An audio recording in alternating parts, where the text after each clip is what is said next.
Welcome to the Church of Thomas. Babysitter, 7-2-10.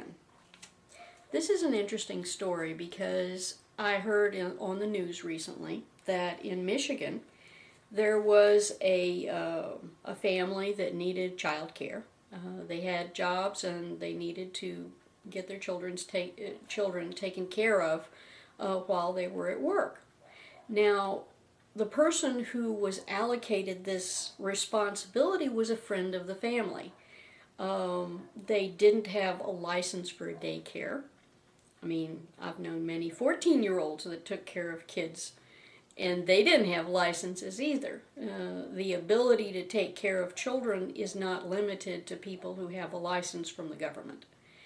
Now, the irony of this situation is that this was an affordable option for this family. They didn't go into debt trying to take care of their children.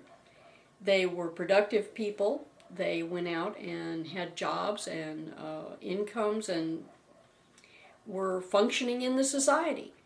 But in Michigan, there were some complaints, apparently, not by the parents of these children, not by the community that was around them.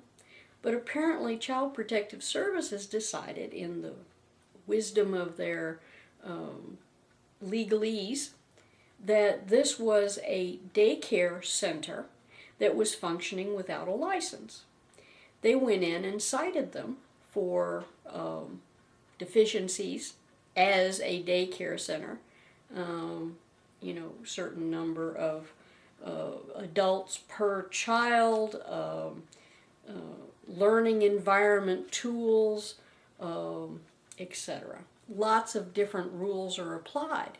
But what was very strange about this is that they didn't take into account that this was a friend of the family. This was not someone who was accepting a single cent, being paid anything except gratitude by these parents. They shut them down.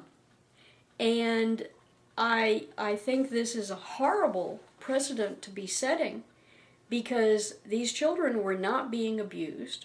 They were not being mistreated. No money was changing hands, so the category that they put these people in was uncalled for.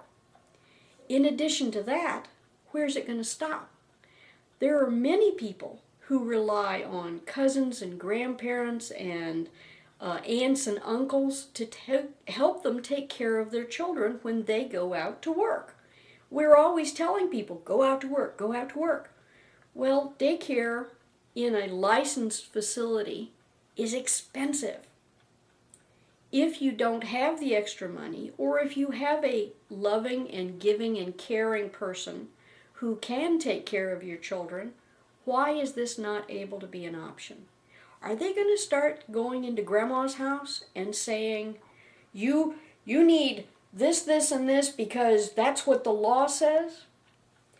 I think that when the letter of the law is followed instead of the spirit of the law, many of these rules were developed to protect the children in these environments that were for money, that were for pay, that were child care centers.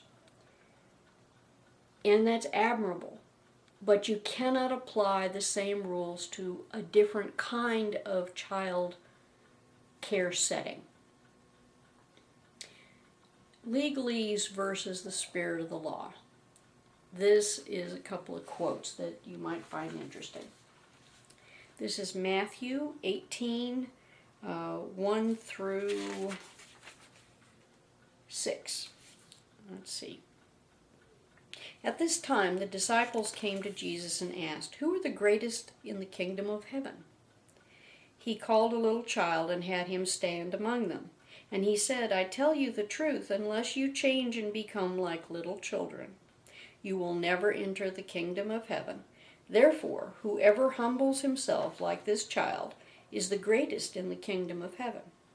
And whoever becomes a little child like this in my name welcomes me.